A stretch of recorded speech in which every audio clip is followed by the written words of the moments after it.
So this is the conclusion that we reached on the last modelling exercise on my Panopto site. So what we're going to do now, this is the geometry that we created from the modelling of this character.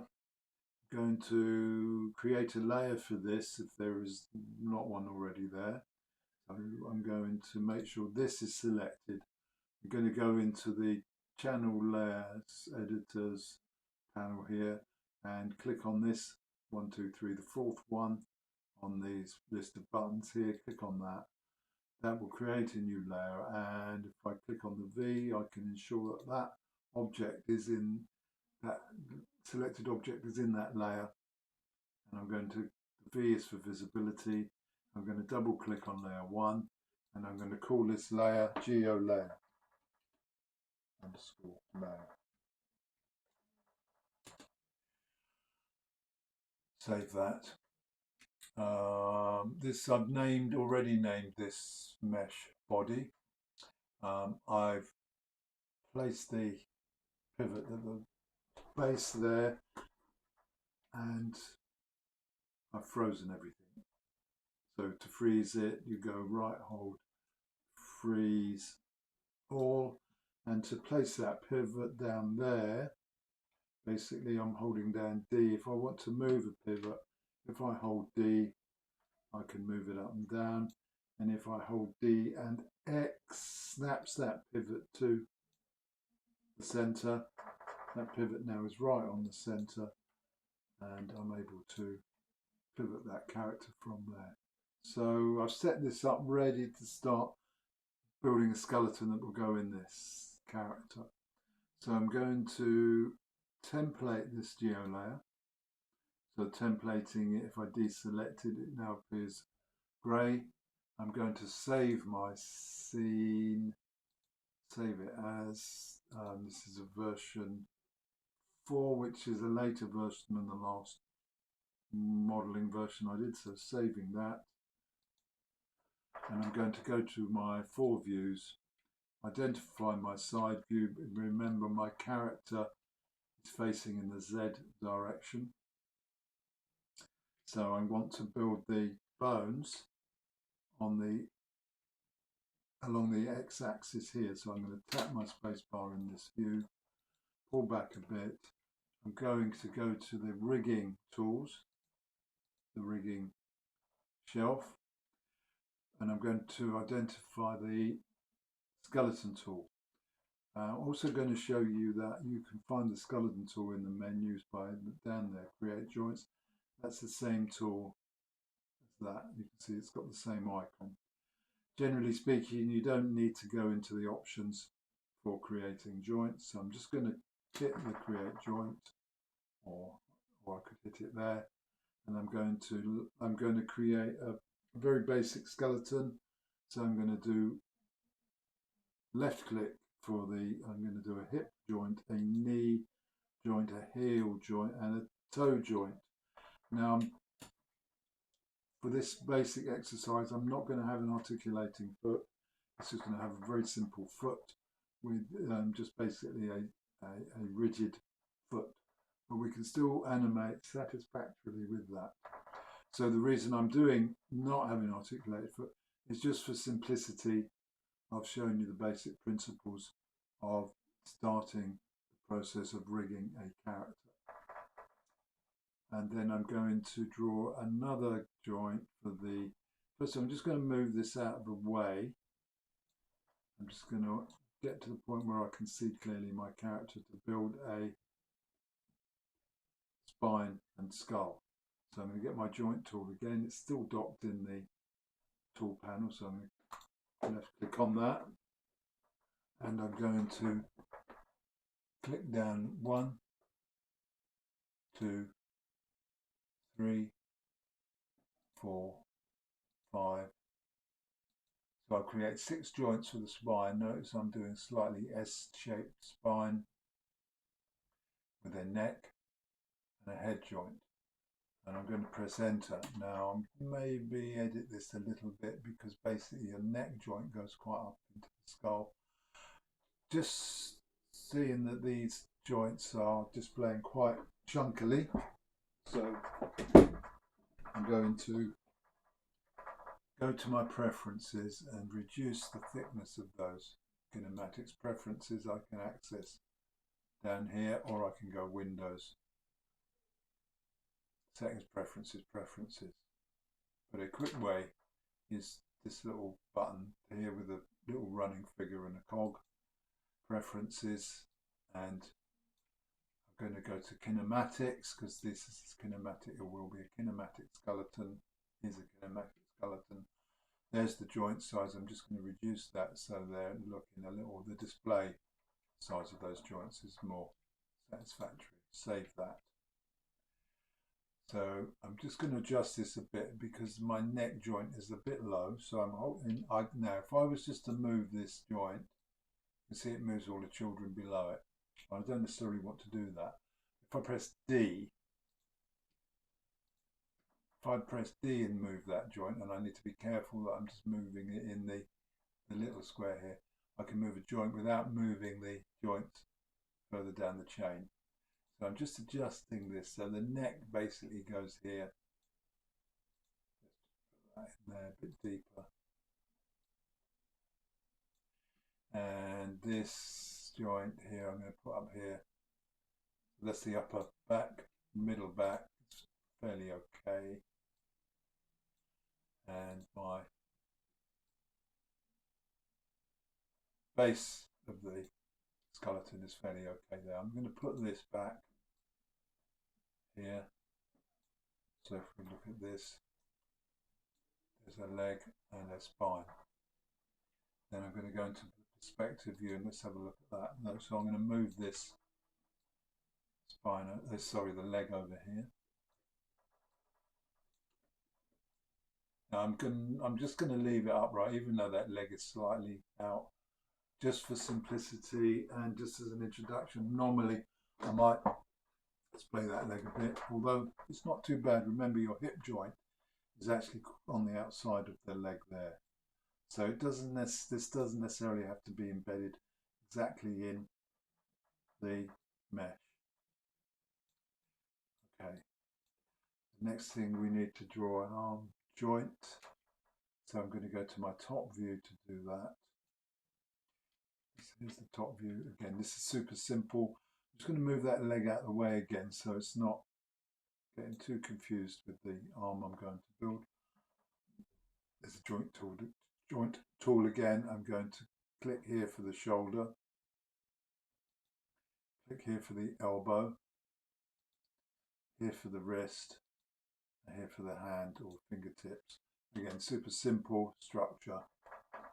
Back to the perspective view, you can see the arm is that lying down there on the grid. I'll lift that up here, pull this back in, whoops, pull that back in here.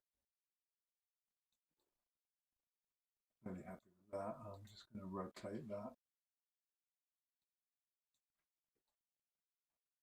Okay, that's okay. I'm not going to get too particular about positioning things. And again, I am reiterating that if I was actually reading this for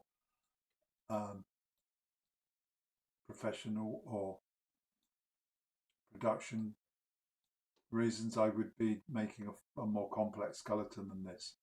But this is a super simple skeleton, very minimal, but it will work. So normally we might have an extra joint in here, might even have a hand rig, and with the foot we'd also have a articulated foot. There might be at least 2 joints in the foot rather than 1. But again, I'm simplifying this down to the bare minimum. So fairly happy with that structure. So I'm going to select this shoulder joint. I'm just pressing Q to get rid of the manipulator handle. Q is just basic selection. So I've got the shoulder joint selected, and the joint I'm going to select to parent that to is this. So if you think about a shoulder, your scapula, shoulder blade, it's a bone that goes here. It doesn't hang down from the neck. it's actually sitting on the center of the spine. So then I'm going to parent that, P for parent. Now I'm going to select the hip joint, shift select the root of the spine, press P.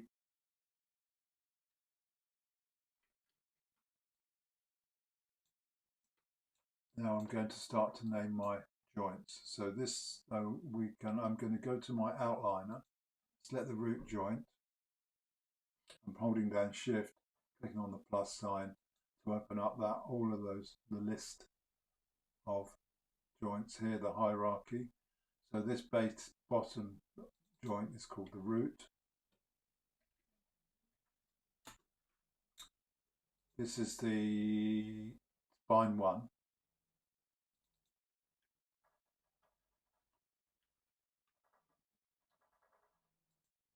This is spine 2.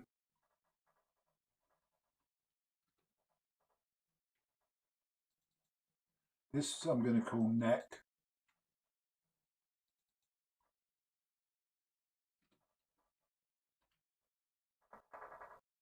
This one I'm going to call head. And this one I'm going to call crown.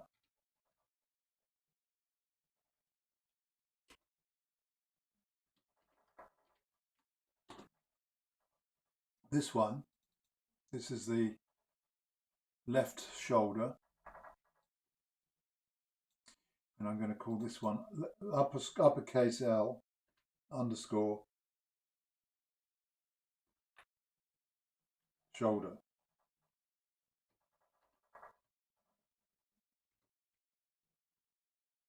This one uppercase L underscore elbow.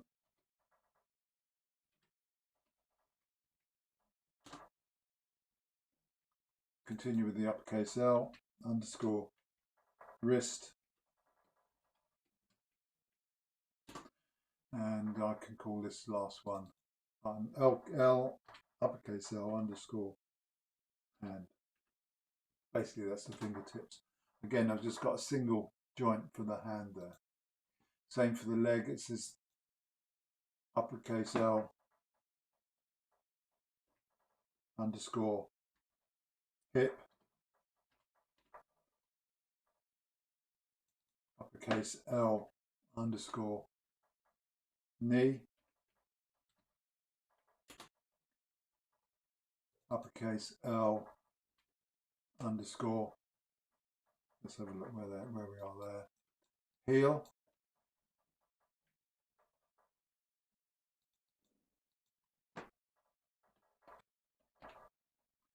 uppercase L underscore toe.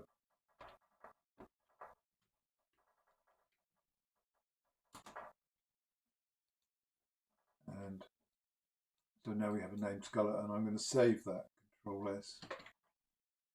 And I'm going to stick a couple of IK handles in to this leg.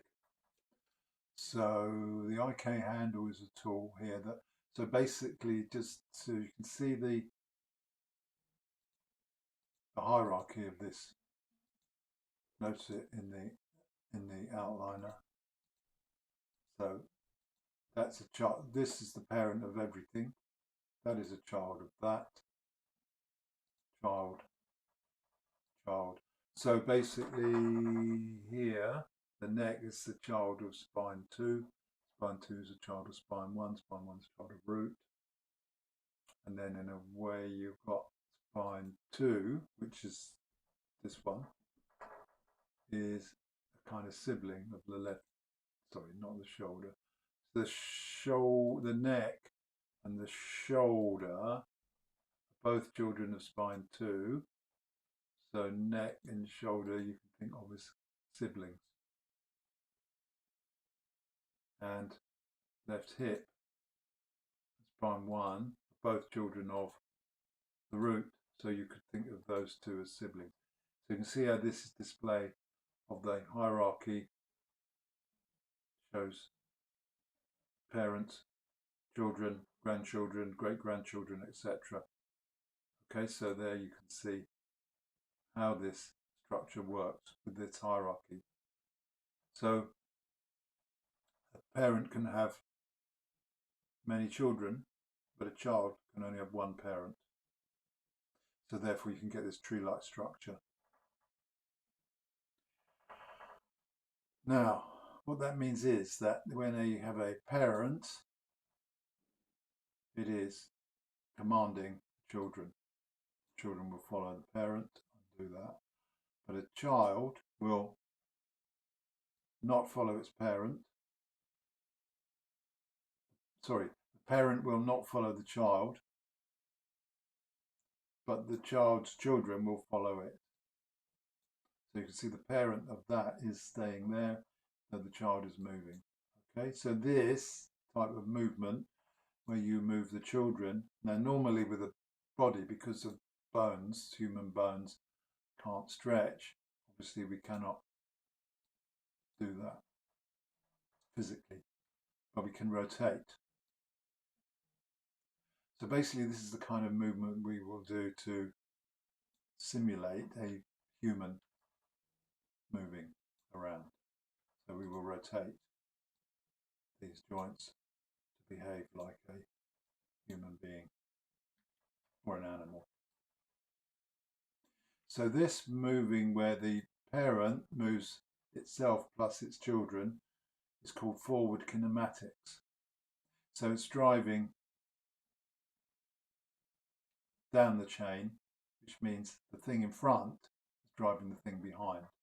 In front and behind not necessarily meaning spatially in front and behind, but structurally in front and behind. So that is what we call forward kinematics, or FK. Now I want to, my foot really needs to be an inverse kinematic, because the foot will move.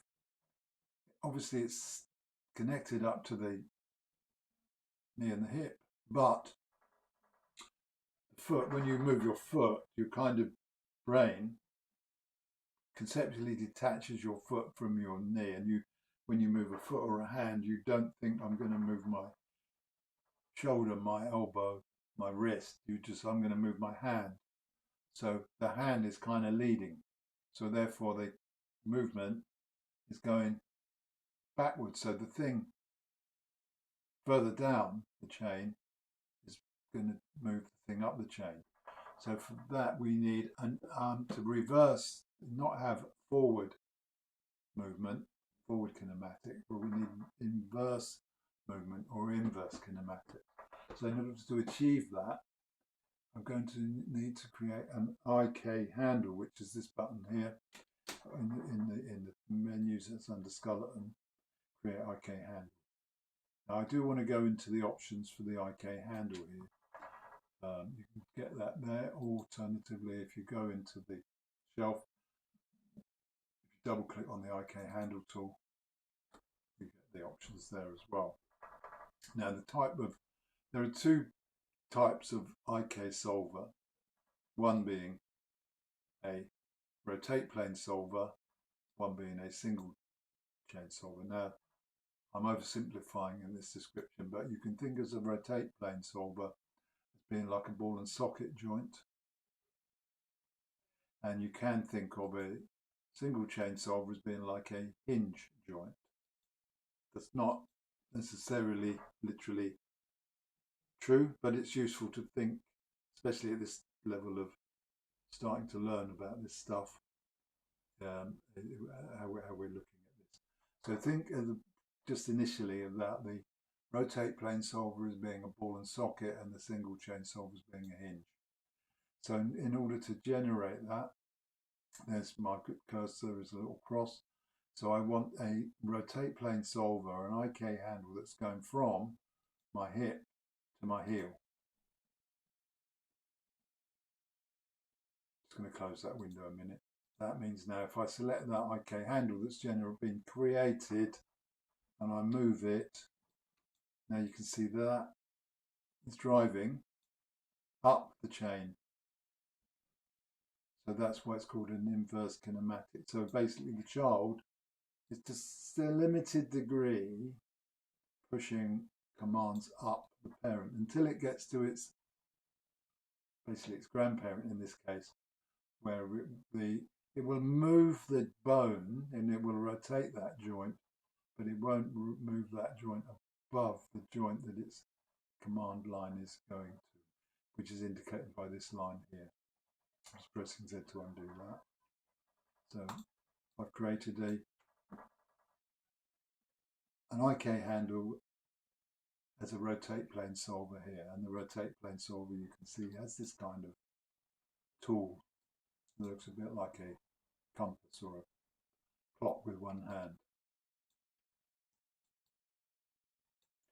Now the next type of IK handle I want to create for the foot, I'm going to do the other type of IK handle.